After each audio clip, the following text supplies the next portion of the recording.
রাতে যেহেতু আছে, রাতে তো আমরা স্টেডিয়ামে থাকি না।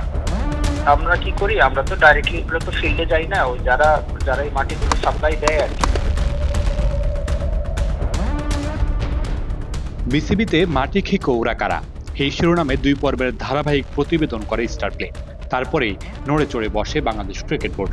পূর্বাচলে সশরীরে গিয়ে পর্যবেক্ষণ করে আসেন গ্রান্টস কমিটির চেয়ারম্যান খালেদ মাসুদ পাইলট ও আরেক পরিচালক আসিফ আকবর। শুধু পর্যবেক্ষণেই থেমে নেই বিসিবি, গঠন করেছে 4 সদস্যের তদন্ত কমিটি।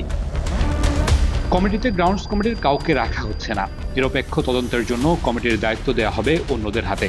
সেখানে থাকবেন ফিন্যান্স কমিটির চেয়ারম্যান, অডিট কমিটির চেয়ারম্যান, সিআইডি থেকে থাকবেন একজন, সেই সাথে বিসিবির আইন বিভাগের একজন থাকবেন এই কমিটিতে। এবং কমিটি দ্রুত সময়ের মধ্যে তদন্ত করে প্রতিবেদন দিলে সেই অনুযায়ী ব্যবস্থা নেবে বিসিবি, এমন তথ্যই পেয়েছে স্টার প্লে।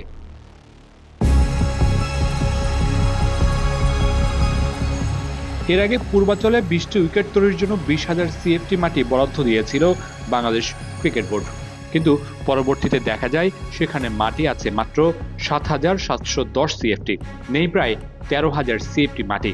যেটুকু আছে সেটিও নিম্নমানের।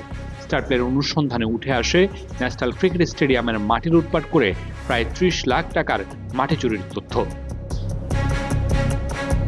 শুধু পূর্বাচলেই নয়, স্টার প্লের অনুসন্ধানে উঠে আসে এক সময়ের আন্তর্জাতিক স্টেডিয়াম ফতুল্লার রিয়াগোপ ক্রিকেট স্টেডিয়ামেও মাটি নিয়ে 9-6 তথ্য। 5.5 লাখ টাকার মাটি বরাদ্দ দেওয়া হলেও নেই 3.5 লাখ টাকার মাটি। একই অবস্থা রাঙামাটি ও জামালপুরেও। পূর্বাচল, ফতুল্লা, রাঙামাটি কিংবা জামালপুর সবখানেই মাটি সরবরাহ করেছে উইনস্টার রিসোর্স নামে একটি প্রতিষ্ঠান। সেই অফিসে গিয়ে যোগাযোগ করা হলে তারা বিসিবিকে মাটি বুঝিয়ে দিয়ে বিল নিয়েছে বলে দাবি করে। আমরা তো পুরোটাই দিয়েছি, কারণ তো পুরোটা বুঝে নিয়েছেন, বুঝে নেওয়ার পরে আমাদেরকে অ্যাকসেপ্টেন্স দিয়েছেন। উইনস্টারে গিয়ে আরো একটি নাম জানা যায়, সৈয়দ বোরহানুল ইসলাম পাপ্পু। সূত্র বলছে উইনস্টার কোম্পানিকে কাজ পাইয়ে দেওয়ার পেছনে রয়েছেন এই পাপ্পু।